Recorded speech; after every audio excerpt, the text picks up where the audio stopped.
मित्रांनो, पती पत्नीमधील प्रेम किती दृढ असतं बघा. 2 मिनिटं वेळ काढून ऐकाच, हृदयाला भेटणारी ही एक सुंदरशी शॉर्ट स्टोरी. एका गावात एक मध्यमवर्गीय पती पत्नी राहत असतात. नुकतंच लग्न झालेलं, मात्र एन्जॉय करण्याच्या त्या दिवसात आर्थिक परिस्थिती बेताची असल्यानं हाऊसमौज, सिनेमा इत्यादी त्यांच्यासाठी अशक्यच होतं. तरी एकमेकांवर नितांत प्रेम असल्याने संसार सुरळीत चालू असतो. पत्नी दिसायला सुस्वरूप, केस तर इतके सुंदर आणि लांब की साक्षात सुकेशिनी.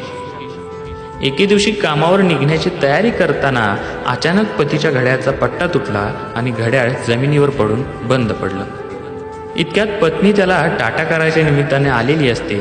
ती म्हणते, अहो, माझा कंगवा सकाळीच तुटलाय, तुम्ही येताना नवीन घेऊन येता का? यावर पती खिन्न आवाजात म्हणतो, आधीच महिना अखेर आहे, त्यात आजच माझ्याही घड्याळाने मान टाकली आहे, तरी पाहतो प्रयत्न करून तुझ्या कंगव्यासाठी. लांब केस असल्याने साधा कंगवा तिला उपयोगी नसायचा.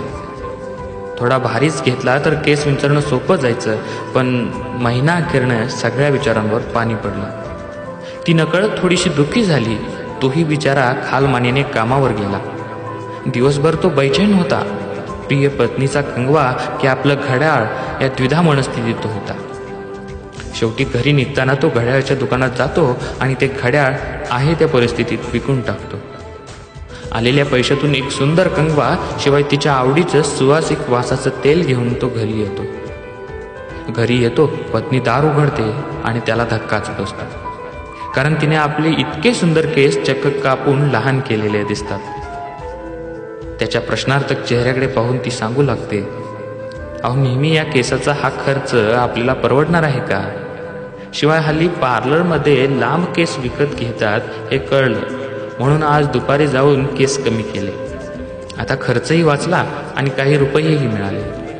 त्यातून तुम्हाला एक साधंच पण नवीन घड्याळ आणलाय, हे घ्या. तिच्या हातून नवीन घड्याळ घेताना तो गहिवरला. काही न बोलता त्यानेही पिशवीतून तिच्यासाठी आणलेला कंगवा आणि तेल तिला दिलं. आता मात्र तिला हुंदका आवरेना. ती मुसमुसतच म्हणाली, केस कायमचे गेलेले नाही, पुन्हा वाढतील की, तुमचा कंगवा वाया जाणार नाही. आणि दोघेही एकमेकांच्या मिठीत घट्ट सामावले. मन हलकं झालं होतं आणि दोघांचेही डोळे मात्र नकळत पाझरत होते. पती पत्नींच्या प्रेमामध्ये आर्थिक परिस्थिती हे कारण कधीच दुःखाचं ठरत नाही, ठरू देखील नाही. त्याने तिची भावना जपली, तिने त्याचं मन ओळखावं. सुंदर जगण्याला अजून काय हवं? शेवटी तर आपण दोघंच असू. जरी भांडलो, रागाराग केला, एकमेकांवर तुटून पडलो, एकमेकांवर दादागिरी करण्यासाठी, शेवटी तर आपण दोघेच असू. जे बोलायचं ते बोल, जे करायचं ते कर, एकमेकांचे चष्मे शोधण्यासाठी, शेवटी तर आपण दोघेच असू. मी रुसलो तर तू मला म्हणव, तू रुसलीस तर मी तुला म्हणवीन, एकमेकांचे लाड करण्यासाठी, शेवटी तर आपण दोघेच असू. जेव्हा नजर कमी होईल, स्मरणशक्ती पण कमी होईल, तेव्हा एकमेकांमध्ये शोधण्यासाठी, शेवटी तर आपण दोघेच असू. गुडघेदुखी जेव्हा वाढेल, कुठे बाहेर फिरणंही थांबेल, तेव्हा एकमेकांच्या पायाची नखं कापण्यासाठी, शेवटी तर आपण दोघेच असू.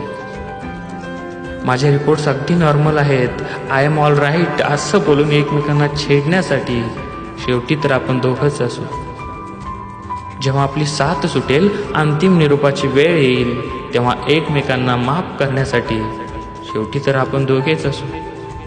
शेवटी तर आपण दोघेच असू. Dedicated to all lovely couples. मित्रांनो, हा व्हिडिओ इतका शेअर करा की प्रत्येक कपलपर्यंत हा पोहोचला पाहिजे.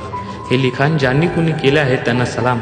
त्यांचं नाव माहिती नसल्याने नामोल्लेख करत नाही. धन्यवाद.